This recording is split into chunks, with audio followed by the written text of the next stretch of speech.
All right, so coming into the off season, what were the conversations like when you were, I guess, in the running for the job, the promotion? Like, what did Craig say to you? How did that all happen? Well, I think the biggest thing is, like, I went to him first. You know, I wanted to exude confidence in myself that I knew I could handle this job, and I wanted to say, hey, I know these schemes, I know these players, I know, you know, just preach continuity. Right? We've been pretty good the last couple of years, and just, you know, coming to him first and saying this is something that I'm interested in. I think he had a shared mutual interest, you know, and then we kind of sat down and he declared his expectations. You know, he said, I want to put everything out on the forefront.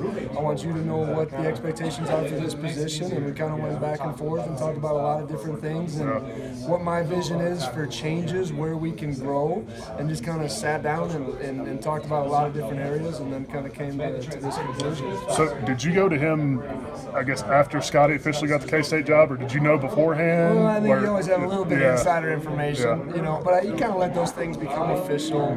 You know, sometimes in this business, things aren't official until you sign on the dotted line. So I respectfully wait until it's official on Scotty's end, and then obviously approach Coach. And it was during recruiting, you know, so it was initial phone call, and then we had a recruiting weekend, you know, obviously, and it was a good process. So did you called him on the phone first? Yeah, okay. I let him know right away. You know, Coach is something I'm interested in. I know you're going to go through your process, and you know, obviously we shared mutual interest in that regard. And, it was good. You talked about expectations. Were you always going to stick with the 4-2-5 base? I mean, the nickel, was that always? Yeah, in my background too, I've always been part of running this style of defense anyway, right? So, you know, I was a GA for Scotty at North Dakota State, you know, 12 years ago. So it's always been, every place I've been a 4 down front, you know, morphing from that 4-3 to that 4-2-5 mentality, and just getting as many athletes on the field as you can at one time. So really just preaching that we're going to stay within the same framework of what we've been doing. Do you remember your first meeting, or the first time you talked to the guys after it was official that you had been promoted? Yeah, it's one of those weird times because it kind of happened during recruiting, so we were still on the road, and then, you know, obviously after that second signing day, after a run, you had a chance to, you know, come in and meet with the guys and, you know, sit in this setting. And the biggest thing I said was that I'm here because of what we have all done. It's nothing I have done separately from any other coach or whatever it was. I'm a product of what we've all accomplished over the last couple of years. You know, so that was my message to them. It's a privilege and honor to have this position and to be in front of them, and we still got a lot of work to do together. You know, so that was kind of the message right out the gate. So what are your expectations for this defense, and how might it be different or similar to what you guys did under Scotty? You know, I would say the expectations don't change. I don't think you ever fluctuate your bar. We have a set goals that we want to hit and set points of emphasis. We might have to do it in a couple different ways. You know, we might have to find different ways to get pressure. We might have to find different ways to make plays and lean on a couple of our returning guys. But spring ball is huge. You know, we got a lot of young guys running around, and just that experience and gaining tons of reps and seeing at the end of the day in pressure situations who can make plays. You know, so I think the bar is still the bar, and we want to still find a way to raise that bar, even when people are going to say, hey, it's going to be hard to do with all these guys gone. But I think that's a challenge, and I think that's one within our defensive unit. I think all of our guys are just, you know, excited and chomping at the bit to kind of just keep progressing from where we're at. Speaking of the guys you lose, there are a ton. I mean, you know, 5 years, 2 deep on the defensive line, Marcus and Andrew on the back end. Who are some of the guys, I mean, I know it's early, but who are some of the guys you're expecting maybe fill in and take on bigger roles up front, and obviously at safety? Yeah, I mean, obviously the 2 guys, we're built to have really good interior defensive linemen, and we think we got 2 really good ones in Javari Jackson or Avante Holt. You know, they're going to go from that backup role, you know, to being what we feel are 2 of the better or the best, you know, D-tackle combo in our league, and they got to get to that point.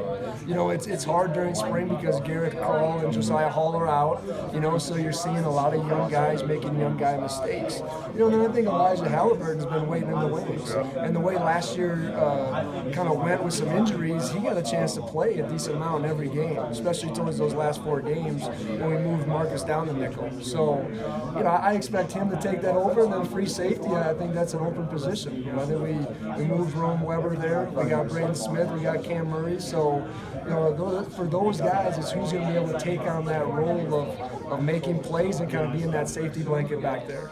And then obviously bringing the corners back, putting more pressure on those guys, to take some pressure off of the interior guys. So you just put pressure in different places, and obviously lean on Logan Wilson, and Cash. I mean, those guys have a lot of game experience, so to put more pressure on those guys and then figure out how we can alleviate things in the back end. Craig mentioned that Tyler's probably going to stay at corner. That's the plan anyway. But I felt like last year he was probably one of the more undervalued guys in this defense, just with his versatility and his coverage ability. But is he a guy that you can move around to nickel if you needed to? Talk about a football player. I mean, just a football smart dude. Like, he's our honey badger. I mean, this guy can go inside, outside, and have the ability to cover in the slot is completely different than covering outside. And to do him equally as strong, I think, is really impressive. Yet having the ability to fit the run and blitz and do those things. So we're going to keep him on that outside. We feel like that's where we gave up the most explosive play. So let's leave him out there. We're going to shift Keon into that nickel position, and I think it's going to work out better for both of their strengths. So I think Tyler is extremely undervalued. And he's one of those things where, just like Logan Wilson, they play with a chip on their shoulder because of it. And from in our room and in our building, we know what those two are capable of doing, and I think they're going to have their best year as seniors. Both of those guys are motivated and hungry to prove who they are and to prove who our unit can be. So, and I think Tyler's one of those guys where we expect playmaking ability from him, especially on the edge. Yeah. Is there any install going on? Are you pretty much keeping the same schemes, formations, and stuff, or where is that? Yeah, I think you never stay the same. I think even if there wasn't a change, I think there's always an evaluation process. We're going to make some tweaks, but we're still going to be our base cover 3, our base man, some of our base quarter, half schemes, and then find, a couple different ways to attack with pressure. You might see our pressure percentages change just a little bit, but we are who we are and we do what we do. We like to say it's more important how we do it than what we do, and I think that mindset's going to change. So, playing hard, playing fast, playing together, all those things will still be our emphasis over just scheme. Yeah. Does it help going into a spring where you don't have to do a bunch of install? Because a lot of people get, you get a new coordinator, you spend all spring doing install. Yes, and I think the biggest thing too is we're in year 3 of this defense. Logan Wilson is in year 3. Elijah Halliburton's in year 3. A lot of these guys, even they're learning to the next step. So I think that's a big positive where, guys have been doing this for so long, getting a lot of different reps, and I think you just see more and more growth in how we want to develop our players.